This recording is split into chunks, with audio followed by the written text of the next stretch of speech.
Welcome to the real Ramblers movie talk for fanatics.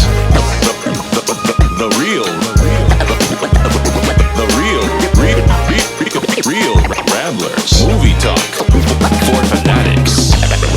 And now your hosts, Bill and Lee Howard. Hello and welcome to the Real Ramblers. That was just a traditional, smooth one. I'm Bill Howard. This is my brother Lee. I'm Lee. Hello. Today on the Ramblers, we're going to do a bit of a departure from our usual rambling and just discuss we're not going to say anything. No, we're not going to say anything. Nothing. And we've lost them. Yep. No, today we're going to be talking about one filmmaker in particular, and that would be James Wan. You sound like an old drunk prospector. In particular. Shut up. You got any hooch? Don't speech shame me. We're going to be talking about James Wan. Woo! So, James Wan has become one of the most influential directors in Hollywood. Mm-hmm. And at a relatively young age. Most of that was thanks to, the breakthrough was thanks to the film he made with Lee Winnell, the original Saw. You may have heard of it. Yeah, there are 10 of them now. 11, kind of, if you count And Spiral. It's not about a witness to a crime. I saw it. Did you see Saw? Wouldn't that be a great... Wouldn't that be a great title, though, for a movie about somebody who witnessed a crime? Saw? Yeah. Yeah. Seen. Awesome. I seen it. Seen it. No, can't make the title bad English. So yeah, Saw. When Saw broke on the scene, it was one of those movies kind of like Blair Witch, where it was like this low-budget horror film comes out of nowhere by filmmakers that nobody knows. Yeah. That stars a couple of names that people know, but not, at the time, not great big giant stars. Yeah. It was Cary Elwes, Danny Glover. And then when it hit, it just exploded. Napalm. Like people went nuts. Yeah. Much thanks to the big plot twist at the end. And because it was something a little different. Like, I mean, at the time, did Hostel come before or after? I feel like it came after. After? Okay. Yeah. So at the time, people hadn't really seen anything like that then. And people definitely hadn't really seen a horror movie that was based on like a moral tale, a morality tale. Yeah. That was new as well. Totally. The look of the film was something very unique to James Wan. Oh, totally. Yeah. He's got a very specific style like the best directors do. So Saw exploded and, made people aware of who he was. Your thoughts on Saw? Are you a fan? I love Saw. Yeah. It's, I really like the first three it's funny because it's like there are so many of them, and there are a couple that I just were like so with, but it's like I really like how they all kind of interlink, and because what was it, like part 2 or 3 was actually taking place during part 1, and stuff. Like I thought that was really cool and clever the way they did all that. Creative approach to the timelines was neat. Yeah, I just it's they're super fun movies. Yeah. Like they're all like pretty rewatchable. Yeah, and the first one especially just has now reached that status of being like a seminal horror classic. Yeah. I mean, it's like how many other? There's 10 of them. Yeah. Again, 11, I guess, if you want to include Spiral, that Chris Rock one, which I also was like, this is all right. I didn't like love it. I was like really, really excited for Spiral, so I was a little let down. But I've only watched it once. Yeah. I think my expectations weren't in check. I was expecting something really big and different. Oh yeah, okay. So I think that kind of had something. No, that makes sense. But the original is so awesome. And I mean, it even started a trend with movie poster design. Yeah. Because they went very simplistic with the all white poster and just the hand. Right. The severed hand. And then they did some alternates with different things severed. And then they continued that with the sequels. Yep. And then how many imitators copied that poster over the 10 years after that, right? Yeah. Like so many. So yeah, it became an instant classic. From there, he went on and I guess that was kind of his ticket to like try and do stuff that was a little more him. Yeah. And not more him than Saw, but I mean, to continue doing bit things more freedom, that were original. So his next movie was Dead Silence, which I think has a rabid fan base. It really does. Yeah. And this is one of the ones where it's like I keep meaning to see it and I haven't seen it. You haven't seen it at all? No, what I did was I feel like maybe I at one point started it, but for whatever reason, life got in the way. So I wanted I watched a YouTube video that was kind of like a previously on Dead. So you did a Cole's Notes. A Cole's Notes, yes. Okay. And it's like some of it seems familiar. Again, my memory is bad, but I'm like, okay, I got to sit down and rewatch this again because it just looks creepy as hell. It is, and super it does creepy. have a really big like cult following kind of fan base. And I think the cool thing about and the lead in that was Ryan Quanten from True Blood. Yep. For me, Dead Silence is the movie that establishes more so than Saw the James Wan look. Right. Which is like high contrast, like grimy wallpaper. Right. The look of the ghost in that. So cool. Mary Shaw. Yeah. The look of her became a trademark like ghost look for James Wan. And the style of scares, the way he filmed the ghosts, all of that became trademark James Wan stuff. So for me, Dead Silence was a real landmark movie for him because I think it established his look. Yeah. Like Saw was very much, I think, a co-project with him and Lee Whannell. Yeah. Because it was, I mean, they made a short film, I believe, first. Yeah, I think so, yeah. For Saw, and then, And Lee Whannell wrote it, and I just think that movie was a perfect amalgamation of the two of them, whereas Dead Silence felt like all James. Yeah. But it was a super cool movie, and it's super fun, and damn, all those little puppets are scary as... Totally. So after Dead Silence, I don't know, maybe James Wan can come on the podcast one day and fill in these gaps for us. Yes, please. But after that, he did Death Sentence. Please tell me you've seen Death Sentence. Oh, Lee. Death Sentence might be my favorite James Wan movie. So Death Sentence is Kevin Bacon. Kevin Bacon? Right, okay. And he's his son is killed by gang members. Maybe I did see and this. he tries to get revenge and goes off the deep end. Right. It's basically James Wan meets Death Wish. I was going to say, it's like a Death Wish. Very movie, much Death Maybe Wish. I did see it. Fuck. And he shaves his head. So bad? Kevin Bacon is firing on all cylinders in this movie. He is like a killing machine. Mm-hmm. Oh, it's so good. And this movie really compounded James's work with camera. Right. There's one sequence in particular that's a one-shot sequence. It's a chase scene where Kevin Bacon's being chased through a parking garage. Okay. And the camera goes up all the levels of the parking garage. But the way Wan filmed it is he actually handed the camera to the next guy. Oh, that crazy. guy filmed and then handed it to the next guy, and then that filmed and handed, and that's how they went up the parking garage. That's bananas. They didn't have a boom or anything, right? So they literally handed the camera to multiple people. Crazy and cool. And the shot in the movie is mind blowing. Mind blowing. It sounds super familiar. Maybe I did see it. It's super violent. Kevin Bacon, I think it's one of his best performances, and that's so saying cool. a lot because he's done some great stuff. Yeah, but holy cow, just amazing. Amazing movie. And I'm a big revenge movie nut. Sure. I'd love to talk. Maybe we'll do a whole episode on revenge movies, but have you seen Harry Brown with Michael Caine? No, I never just saw that one. Oh my God. That's a great one where he's a newer kind of ish one, right? Or no. Is it very old? It's older. Okay. It's not like 70s. It's like 2000s. Oh, okay. Yeah. But he's a senior who lives in these apartments in a bad area of London. And this gang runs the neighborhood and kills a friend of his. It's kind of, the plot line is similar to Death Wish 3, where it's like these older people. Oh, wow. And then he goes on, and he's a senior in it, and he's going against this teen gang. And it's like so brutal. And there's an opening scene that's stomach churning at how evil these kids are. But great movie. But anyway, so Death Sentence, for me, ranks right up there with Michael Winner's Death Wish movies, with Harry Brown, with the best revenge movies ever made. Was it like a big hit, or did it kind of just go under the radar? I think it was slightly under the radar, but it might have done okay because it was a lower budget movie. I don't know. I'd have to look up how it actually did on a site or something, but I don't remember if it was a big hit. Yeah, I can't remember. But really fantastic movie.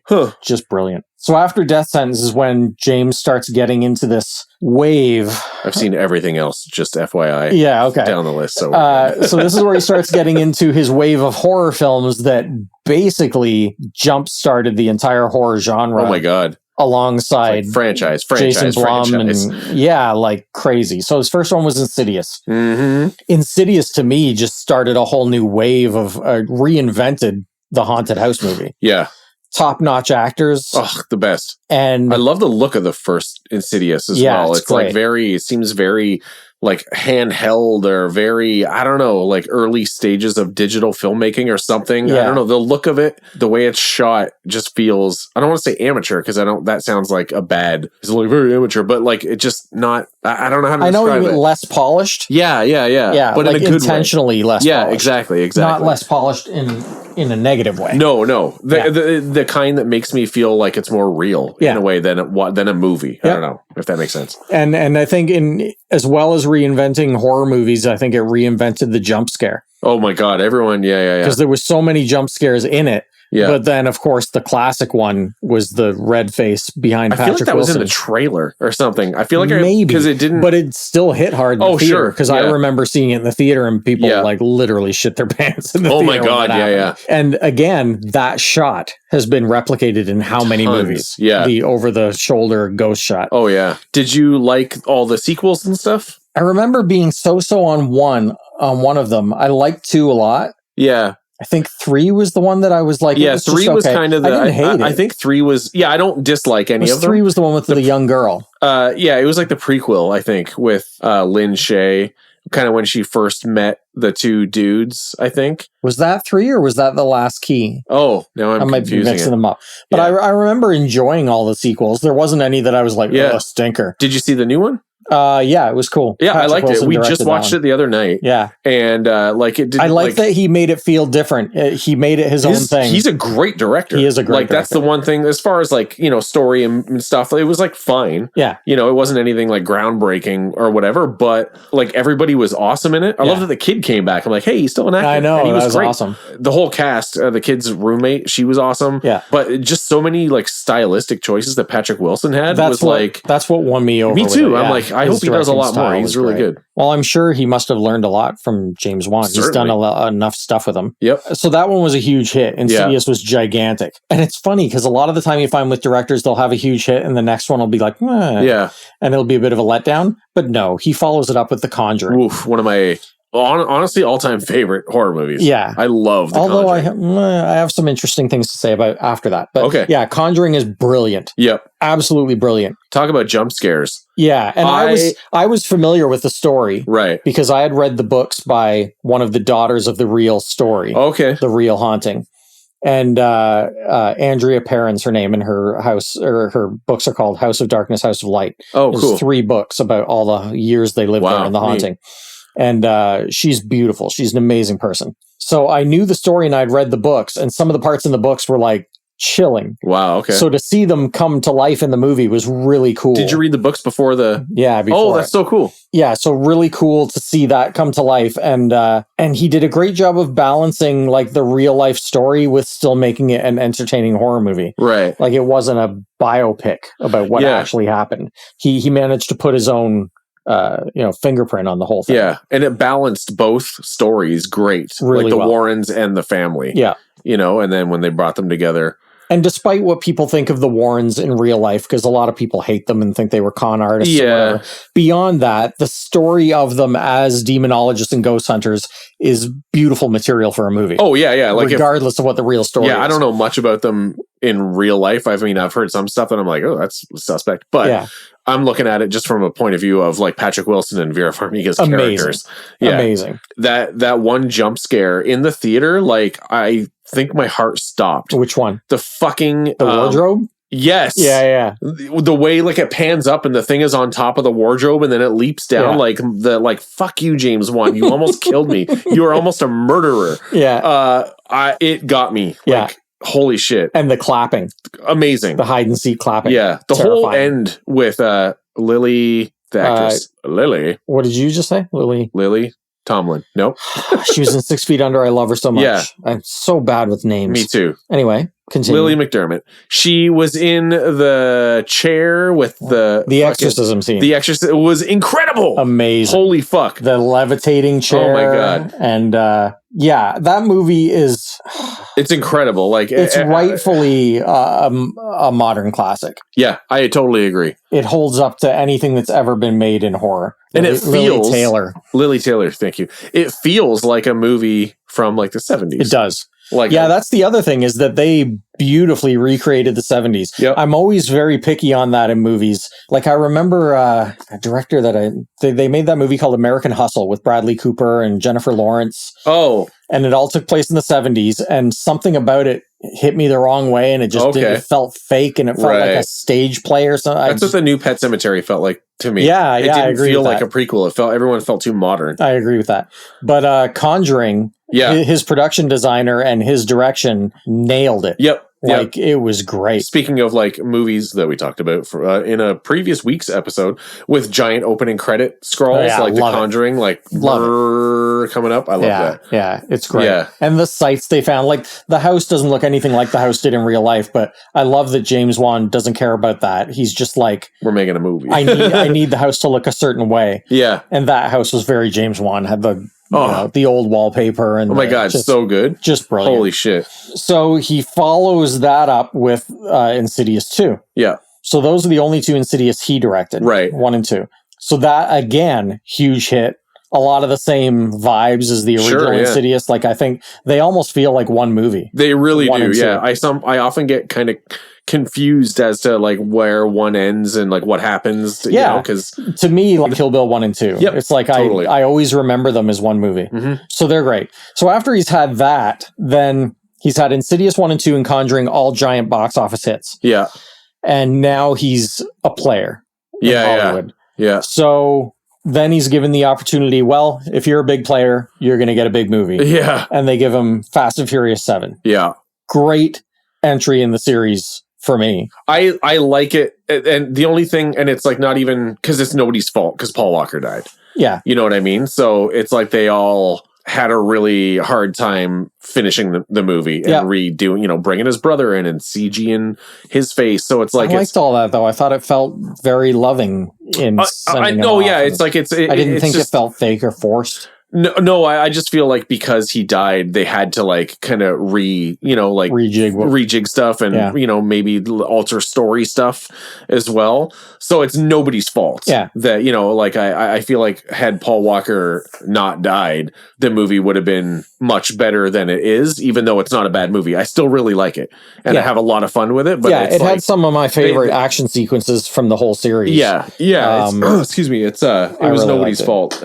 But I feel like I heard that he didn't have like the best time. That James didn't? Yeah, making it. Or that maybe it was like studio pressure stuff. Yeah. Because like obviously he didn't go back to the series. Well, I'm sure that's got to be a hard transition. And maybe that's why after Furious 7, he decided to return to Conjuring. That's right. So he jumps back into Conjuring 2. Now this is where things get interesting for me. Okay. Because as much as I love Conjuring 1, I also knew the story in Conjuring 2. Right. Because I read a lot of... The Enfield? Yeah, the Enfield haunting. Okay. Which, by the way, up to this point, has been covered a lot. They just did a docuseries on it. Right. There was a British miniseries. I heard that one's great, too. It's amazing. It's really good.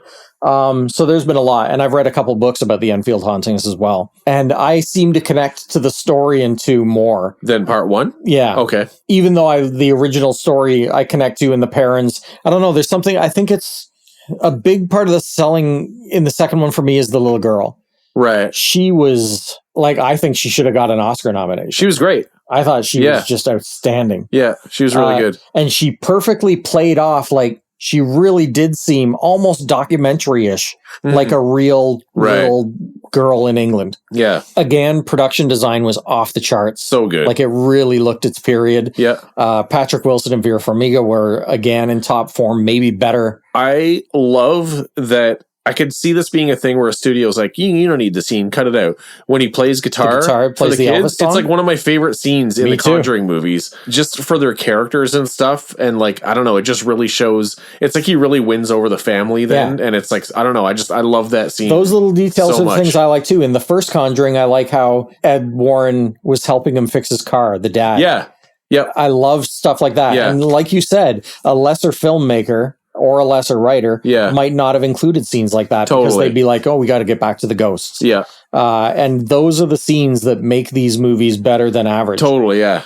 Because they focus more on the people than just and then all the stuff with the ghost was cool in that, the Bill who died in the chair, and that voice neat kind of twist and stuff, and then the alternate ghosts like the Crooked Man which I did not realize was not. I thought it was CG the first time I saw it. Yeah, I know, and it's like, holy fuck, that was practical. Like that was crazy. Yeah.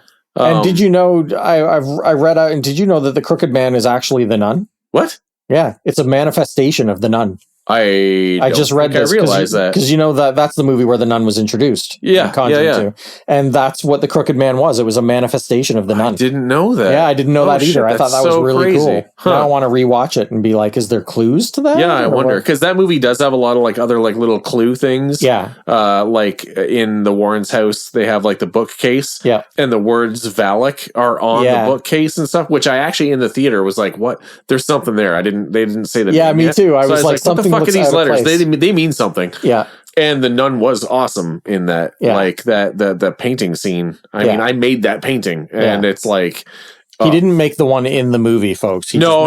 I recreated it, but I did have my friend cast silicone copies of my hands, and I put them on the side of the painting. Yeah, it's pretty. And it looked sweet. awesome. Yeah, go to Lee's art site to see. Yeah. But yeah, Conjuring 2 is just brilliant. Actually, when I posted the picture of that painting online, James Wan like commented on it and stuff like that. So. James, you're such a good guy. I know. What a nice. I know. I've had a couple of comments from him too, and he's like when I heard he was producing the Salem's Lot, right? I said, listen, Barlow is the scariest vampire that's ever been put to film in the original. You got to make sure that Barlow is scary, right? And he messaged back and said, I totally agree with you. Yeah, like, and I was like, nice, you're a good guy, James Wan. So yeah, that was great. And then again, he decided to jump back in the giant studio pool. Yeah. And no pun intended. Water. Yeah. Cool. Oh yeah. See, I'm smart even when I don't know I'm smart. So Aquaman for DC. So what are your thoughts on Aquaman? Here's the thing. I've never been like an Aquaman guy. Is anybody really? I don't know. I don't know. It's hard. He's the Hawkeye. He kind of, yeah. I didn't like love it. I didn't really connect with it. It was obviously a huge hit. Yeah. Like it made $1 bazillion. And it's Momoa is great. Jason Momoa was great. Action scenes were great. That first, I'm kind of the same way. I enjoyed it for what it was. Yeah. But for me, the thing I enjoyed most was the stuff that was James Wan. Right. That first fight where they come into the lighthouse. That was great. Oh my God. That scene is mind blowing. And then the scene later with when Manta's attacking and they have the big fight that goes over they're in like a square. And oh, right. It's an amazing fight. Yeah. And his staging of the fights and his direction of them is like second to none. They're just crazy. I think like going into it, like at a certain point in the movie, I'm like, that octopus is playing the drums, and it's like I didn't expect that. So, like it's like a cartoon kind of, right? Yeah. So it's like I think the first time I saw it, like I was a little bit thrown, and it's like and this is just me personally, I don't think there was like tons of chemistry between like Aquaman and Mira.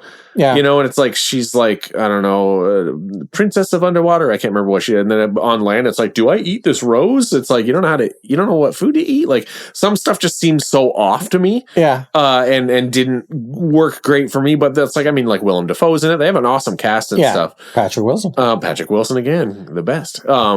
So it's like, although I didn't like super like love it, there's still some like super fun things to I kind of feel the same way. But I really think that the reason I feel like that about the movie is because of the subject matter. I just don't think I'm a big fan I think that's mostly it. Of the character. Yeah. But I thought James Wan did an amazing job. Oh yeah, for like the and all that stuff direction. with like there was talk at one point. I mean, obviously all the DC movies became like a real mess. But there was talk that they were going to do a spin-off of those like trenches. Yeah, the trenches. Yeah. And I'm like, cool. Yeah, that would have been like cool. a scary element to it. It's like that's his wheelhouse, you know. But I am looking forward to. I mean, people might be listening to this after it's already been out.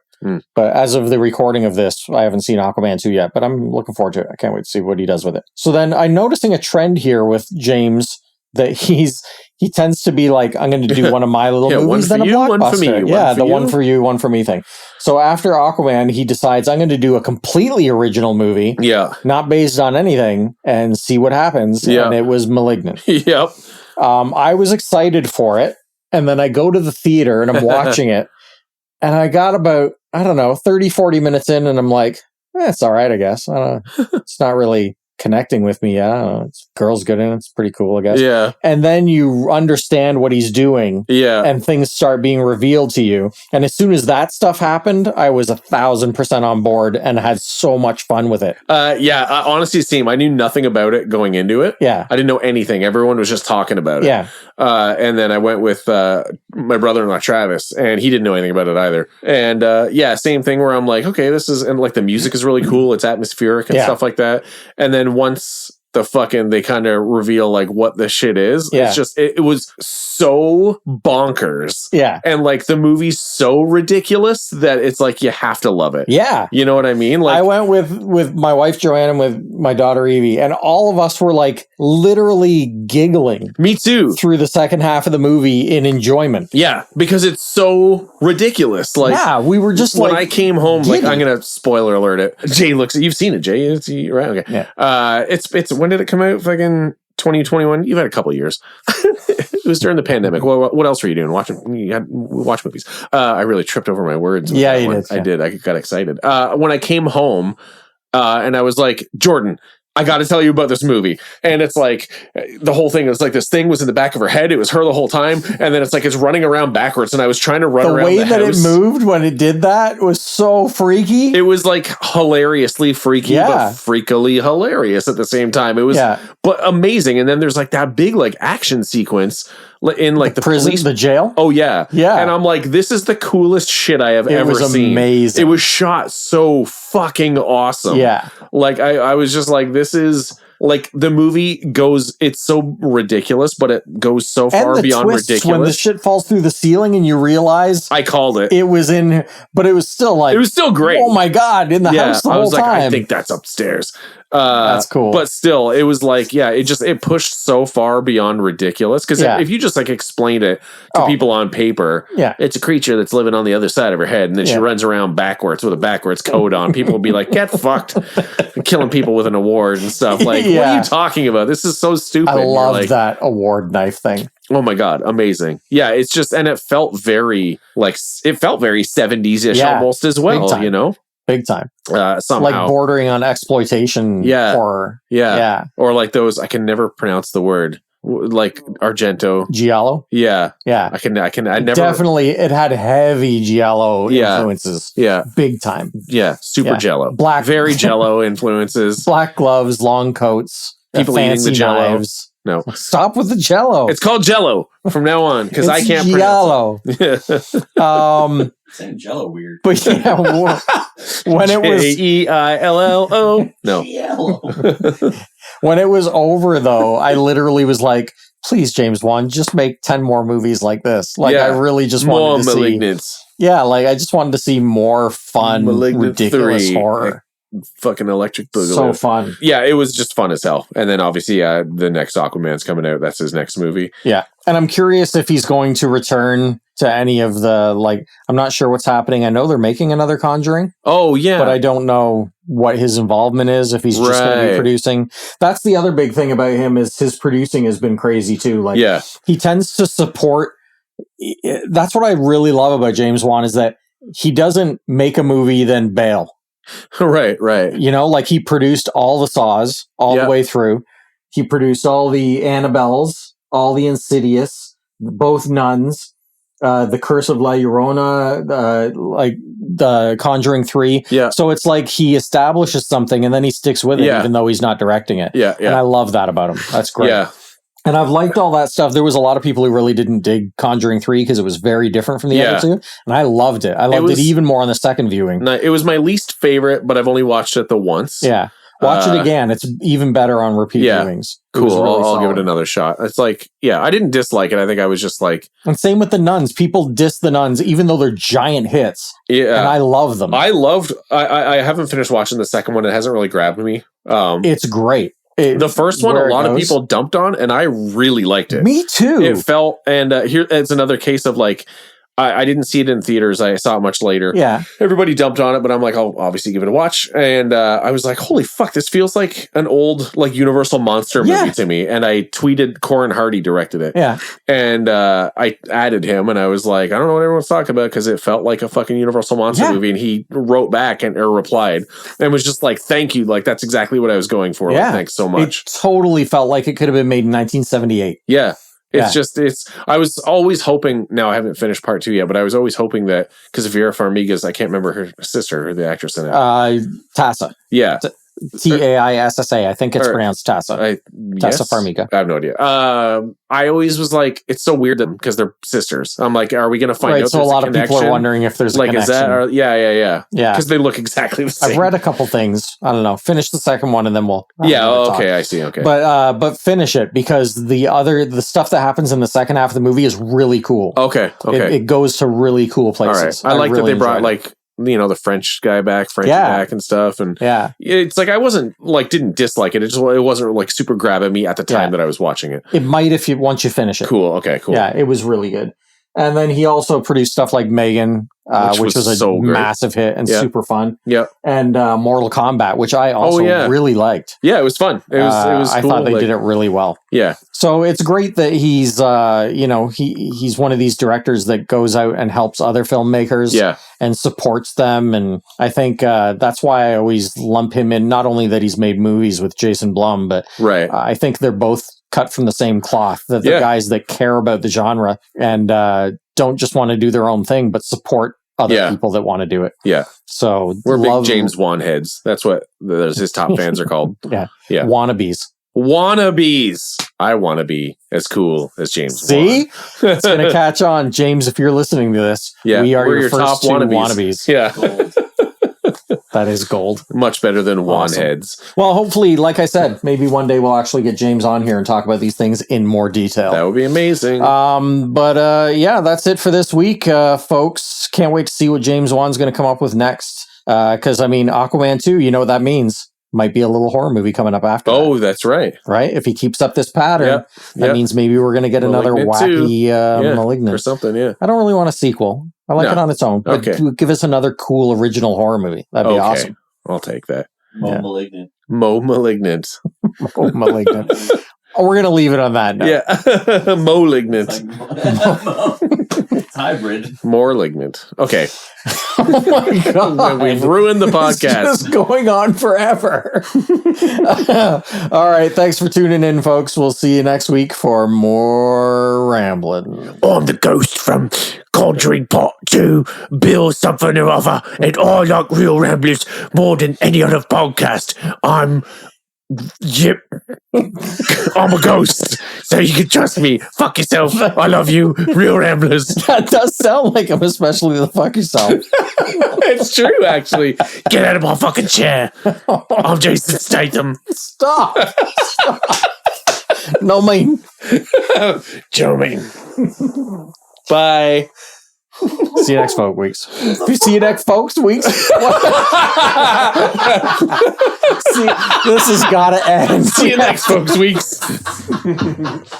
I gotta pee. Do not leave all this in. See you next weeks. I am having a stroke. Thanks for listening to The Real Ramblers. Follow us on Instagram at Real Ramblers. That's REEL Ramblers. And you can follow Lee at Lee Howard _art and Bill at JustTheBill1138.